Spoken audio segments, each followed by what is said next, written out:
Welcome back, everyone, to Vaal Feeds the Nebulous Beast. I got the sound off because, as you can see, it's raining. It's dark and stormy. You get a good view of my new 5 Redpower windmills. We'll take a look at that stuff here in a little bit. But first, I want to talk... Well, actually, no, let's talk about that first, because I want to have a correction from last time. I mentioned that... I needed those diamond draw plates, and I needed a bunch of them to make what I needed. But that was actually an error. Each of those draw plates you make, you can use to convert a whole bunch of metal into those coils. So it's not that bad. I've only used 1.5, and I've made all these motors and bunches of stuff. So you'll see. So first of all, I wanted to get some mass Redpower power generation going, because the little windmills is not sufficient. Or I mean, these little solar panels is not really sufficient. And I'm being as efficient as possible with them by only having the one block. Yeah, don't fly into them when they're moving.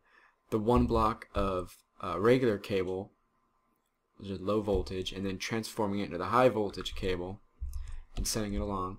I've been doing extensive tests with how this is all hooked up, and I'm pretty sure this is the best way to do it.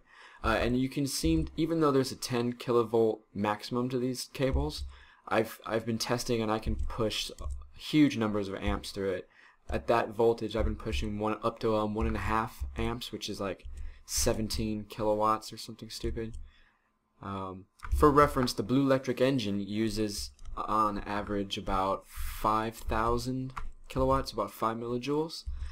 These on average can generate enough to keep up with that with the day-night cycle. Combined with the solar panels, I got that power coming in there.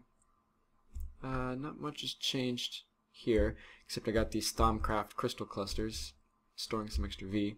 Talk about that here in a moment. But you can see I got a bunch more Redpower battery boxes, and I'm converting it back here. Medium voltage for any of these really long trips, so you don't waste energy. It goes into the battery box array and then comes out. Let's get out of here with the portable hole. Comes out and gets transformed again, and we take it the longer distance over here, knock it down, voltage down again, into a box to power the engine. Now there's a bug where this doesn't connect, but it actually is connecting and powering stuff. I was running these magma crucibles overnight with it, and it kept up fine with this buffer. And so I've got that line hooked up into one of these crucibles here, the power line, but all the other ones are still powered by magmatic engines. You can see they're all steaming now because the tank is full again, which is good. There's like a bug with it, see? But it's full, so that's good. Get my buffer full again. Still got some stacks. Been using that mining laser to gather the netherrack. Oh, it's so awesome. So very good. Let's see, what else is new? Well, Redpower wise, I've just been preparing for my frame project. I talked about it before, my frame airship. This is what I've got prepared so far. So I made 16 motors. That should be enough for my initial thing that I need to make. Some block breakers, deployer, some filters, a retriever. I need to make another retriever. I got some support frames, tubes ready to go, redstone, some wires, extra ender chests, my wireless receivers and transmitters I'm going to use to power the engine core, and then remotes for testing. So you can look up how to make all this in NEI. It's not too bad, but I needed a lot of copper, so I'm getting pretty low on copper. I'm going to set my turtle up at one of the copper levels. You can see I'm almost out, but I got tons of iron. A lot of gold now, good amount of tin. Let's move this silver and lead over. Into this chest, the special metals. Oh, I'm full in here too. And all my dusts, different dusts, aluminums and zinc, and you can see my, I got 2 iridium ingots, and 7 ingot nuggets, so almost a third ingot. You need 9 nuggets, and only 2 more platinum things. You need 4 of these tiny ones to make 1 platinum dust, and that'll give you like 1 nugget, I think. And you get the platinum from that ferrous iron ore, which is really good. Gotta get that. Where's I moved it over here. Bauxite's where you get titanium. Tungsten. I see I don't have any more of the ferrous iron. I've been processing it immediately. I've also been processing like cobble into sand. And what is it? Yeah, electrolyzing the sand with empty cells to get silicon cells so I can make more industrial craft solar panels. And yeah. Okay, so let's talk magic. Okay, so the observant people will have noticed that in my base it's no longer an aura value of 451. You can see in the bottom left corner that A value on that marker shown by my goggles of revealing show that the aura in this area given by this node is 380 and maximum. Right now it's 384, but no worries about that. The node that my base used to be powered by was down there. It's actually in the cave. I saw it when I was strip mining, and it's 451 value. You can see how far away it is. And I've marked the distance and power of the nearest nodes here. That obelisk is a node 463, 454. Got that smaller 265 right there. So what I went ahead and did is, because I was already starving myself, this node 451 is too far away from any node bigger than it. So it only will get fed and recharged aura from other nodes that are larger in maximum size. So these 463, 454, they could feed it, but they're too far away. These big ones, they only can feed other nodes depending on their size. And that is their size times a quarter. So I don't know, I got the math really right here, but this 380 times 0.25 will tell you how many blocks away this node can feed smaller nodes near it. So it can definitely feed that node over there. And when this one's power gets below it's 385. When it gets below 265, that node over there can feed him to charge him up, but only to that value. So you always need larger nodes in a chain farther away to recharge, to have your network recharge. And I've also figured out that the flux, it's just slowly spread amongst neighboring nodes that are nearby. So by having pure nodes like this from the silverwood sapling, it'll just slowly absorb flux from around and destroy it. Nothing you can do to help that process. You're more concerned with the V. So what I did is you can see it here, I went and placed a new node over here. Built it once. That sound was the iron golem. Over here, protecting my power gen stuff. Okay, so anyway, this node, it's kind of between that node and that node. You know, it's far enough away, and it covers my base, and it's smaller. So that means that this one and this one down there can feed it, and it's within range. So I actually am working with this node, because the energy is actually in your wand, right? When you use your wand in the work tables, that's how you do the magic. And then you just take energy out of this node to charge your wand. And then this node will be fed from other nodes closer in the system, the network, if you will, to keep it charged. So as long as you don't starve out your nodes, you're good.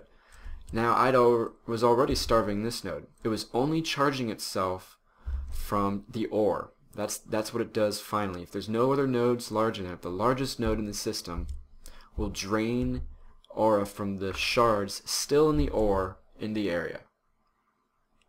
So it drains the world basically of the extra V that's there. So it is actually a limited resource based on how much, world you're using, I guess. So you can set up a really cool network of nodes and keep yourself powered for a long time, and that's really the goal. But right now, this node is kind of where I'm being fed from. Let's turn that down. It is being fed by this node, unfortunately, because this is the closest one that is larger than it. That other one over there, you can see, is 84 meters, 84 blocks. It's farther away than this guy at 70, so he's getting fed by him until he's got no more power, and then he's going to get it from over there, and he'll get it from there. I need to connect this node up to that dungeon node over there, that 578. But I'll have to plant a node and grow it to be between those two values myself to do that, to make that connection. But I'll probably want to do that eventually. So it spreads out over a larger area, uses more resources, crystals in that area. So until this node is fully depleted again and drains all the ore in this area, I'm going to be fed by that and not the rest of this network. Unless I grow a node in between here, between the values of 454 and 380, which is pretty hard because those are kind of close. I think I could do it though. But I'm just going to let this one wear out. So what I did is I actually made a bunch of those crystal clusters from Thaumcraft and placed them all around this node, my largest node in the system right now, and that's kind of helping it charge up a little bit. These things, these crystal clusters, using 5 of the different shards. Made a bunch of those. You have to make a bunch of those together to make the aura manipulation. Don't have that yet, but I made those capacitors from overcharged V in the area. They charge up. They start out gray. When they turn purple like this, they're full. It's like 100 V, and you can just pick them up and move them where you need. But they'll help recharge this node as I do magic here, which is cool. I'm filling up all my jars, making stuff. Haven't made a bore yet, but I got a lot of extra fire, or ignis. Alright, moving on. Okay, so I think what I'm going to do is start working on my frame project. It's going to be a long project. It's take me a while. I might do it over a couple of episodes showing progress as I do it. I might do a little building on camera. Probably not. I'm going to do most of it off camera, I think. Show the stages. I'm going to build the engine core first. You've probably seen this already. It's actually 2 levitators, so it'll push me up 20 blocks. And then there's a quick drop right there. So I just walk up here. Boom. It's actually more than I need. But 1 was not enough to get me all the way out of the hole. And I'm up here. This is where the lava hole is. Just took it out of the top here so I don't hurt myself. I'm going to build a tower up here. This will be the base. And really all it's going to serve right now as a building platform for my airship, frame quarry. Move it around, test it, and then yeah, it's going to be awesome. Probably build up the tower some first, maybe build the engine a little higher up. I'm just going to be using scaffolding. The scaffolding is awesome. Totally use it. There's no reason not to versus dirt. So yeah, I think that's what I'm going to do this time. And I think we'll just come back next episode and show you my building progress. You saw what I've made there. I've got most of the stuff ready. Got to make a couple more items, but overall I'm pretty good. Later on, with the Aura network here, like I said, I want to bank a node over there to connect to that dungeon.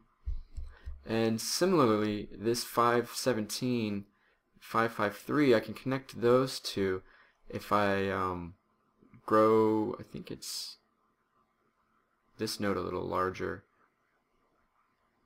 to be able to reach. Or if I make another one over here. The problem is that's farther, too far away from my node way down there to charge that one, so it's not connected. Now, my little one can be charged by this one, I think, but it's underground. I might have to raise it up and grow it, or make another node and grow it, you know, to kind of hook into these ones. But it is possible to do it. You just need silverwood saplings, which I ran out of. Actually, I had like 4. But making these nodes, yeah, did me in. Darn Enderman. Alright, well, thank you guys for watching. Hope you learned something. And I will see you all next time.